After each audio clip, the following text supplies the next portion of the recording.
8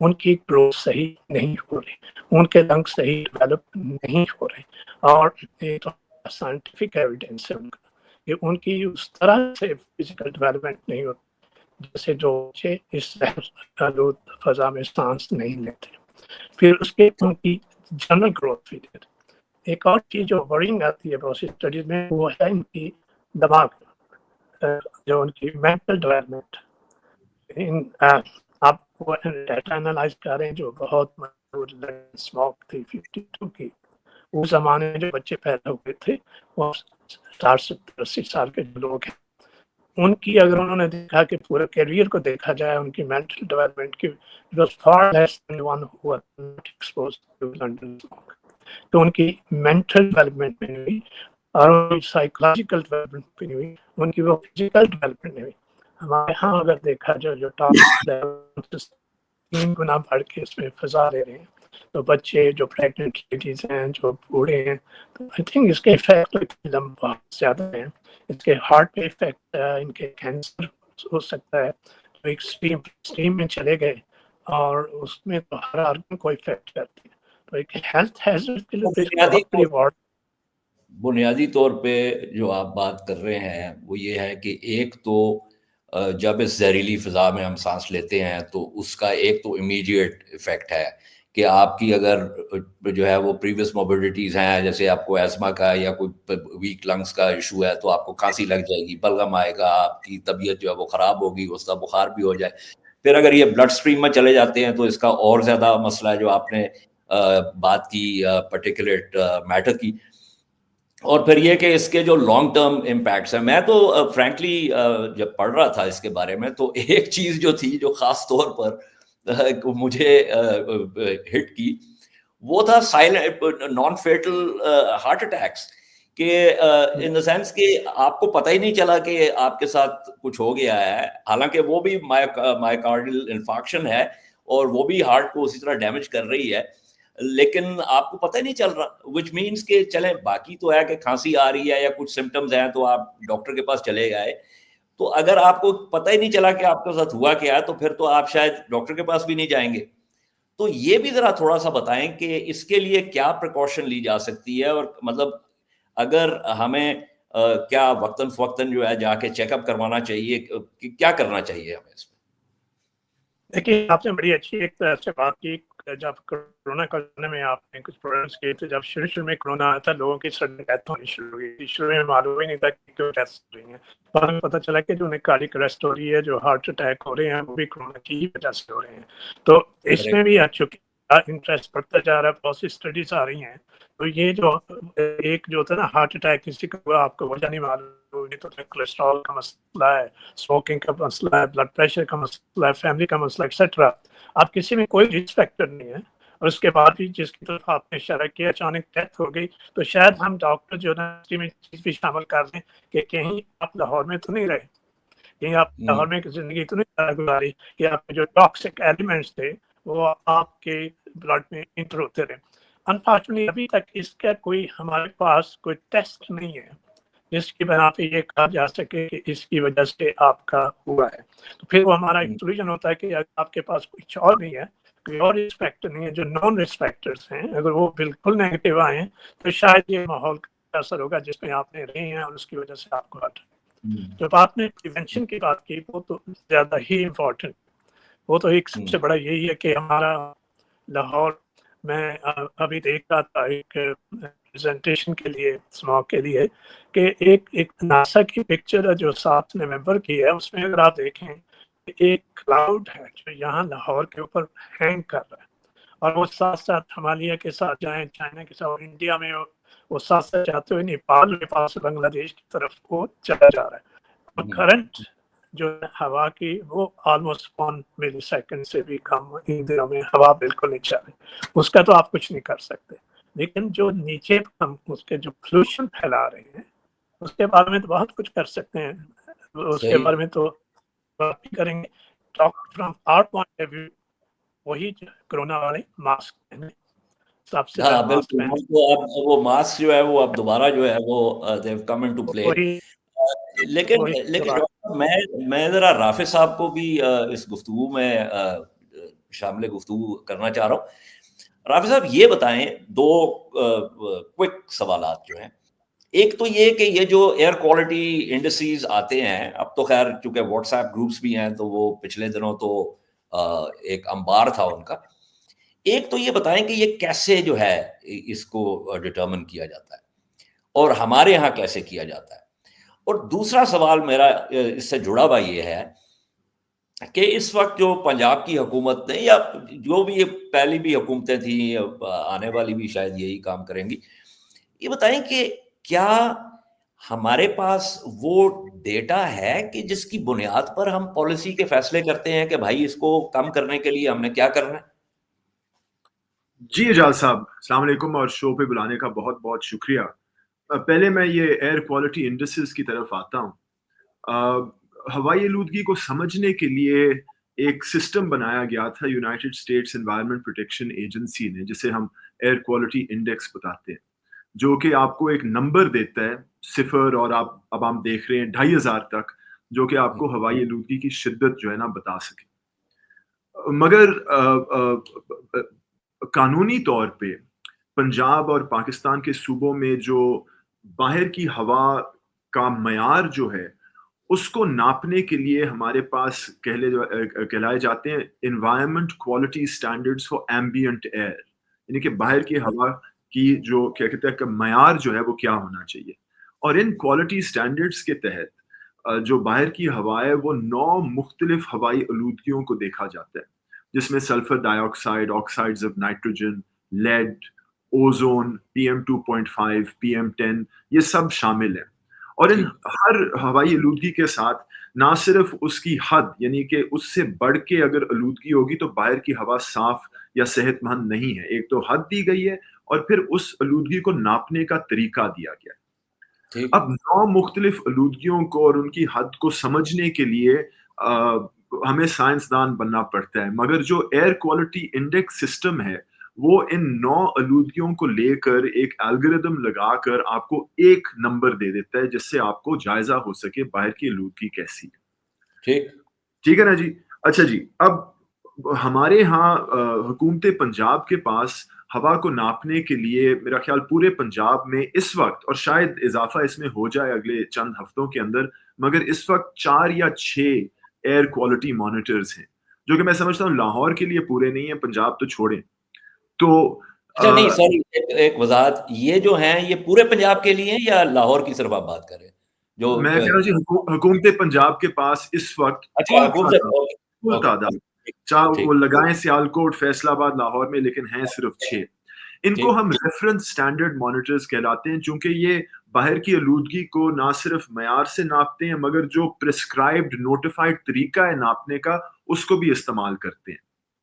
اب اس کے ساتھ ساتھ چونکہ یہ انفارمیشن بہت کم ہے، پرائیویٹ لوگوں نے اپنے PM 2.5 مانیٹرز لگائے ہوئے۔ PM 2.5 ایک قسم کی آلودگی ہوتی ہے، ڈاکٹر حیات اس کا ذکر کر رہے ہیں، چھوٹے چھوٹے پارٹیکلز ہوتے ہیں مٹی کے جو کہ پھیپھڑوں کے اندر پھنس جاتے ہیں۔ یہ جو پرائیویٹ مانیٹرز ہیں ان کو ہم لو کاسٹ مانیٹر بلاتے ہیں، یہ $200، $400، $600 کا آپ کو ملتا ہے، اور یہ لیزر کو استعمال کرتے ہوئے ہوا کے اندر PM 2.5 کی شدت اور اس PM 2.5 کی بنیاد پہ آپ کو ایک ایئر کوالٹی انڈیکس کا نمبر دے دیتا ہے۔ اب اس میں صرف وہ جو 9 مختلف قسم کی آلودگیاں ہیں ان میں سے صرف ایک کا آپ کو پیمائش۔ جی، اور دیکھیں جتنی آپ آلودگیاں ناپیں گے آپ کا مانیٹر اتنا ہی مہنگا ہوتا جائے گا، اسپیشلی اگر آپ نوٹیفائڈ طریقے سے اس کو ناپنا چاہیں۔ اب محکمہ ماحولیات نہ صرف پنجاب مگر خیبر پختونخوا کا بڑا لمبا ایک ہمارے سے یہ پرائیویٹ جو لوگ ہیں ان کے ساتھ یہ اختلاف ہے کہ ان کے پرائیویٹ PM 2.5 لیزر مانیٹرز جو ہیں وہ اس نوٹیفائڈ طریقے سے ہوا کو ناپتے نہیں ہیں، اور دیر فور اور اس لیے ان کو مانا نہیں جاتا سرکاری طور پہ۔ یہ میں سمجھتا ہوں ایک بہت بڑی بات ہے، چونکہ آپ وہ ڈیٹا کی بات کر رہے تھے، یہی ایک مسئلہ ہے ہمارے ہاں ہوائی آلودگی کو سمجھنے کا۔ And if you give me a second, اعجاز صاحب. Yeah, sure. That's why you are here. I want to understand. I think ایک جو بنیادی مسئلہ ہے اس ہوائی آلودگی کے حوالے سے وہ یہ ہے کہ ہم اس کو ایک موسم سمجھتے ہیں، لاہور کا اسموگ کا موسم، چونکہ یہ لاہور کا مسئلہ نہیں ہے، اسموگ کا یہ اصطلاح استعمال ہوتی ہے کہ اسموگ کا موسم آ گیا۔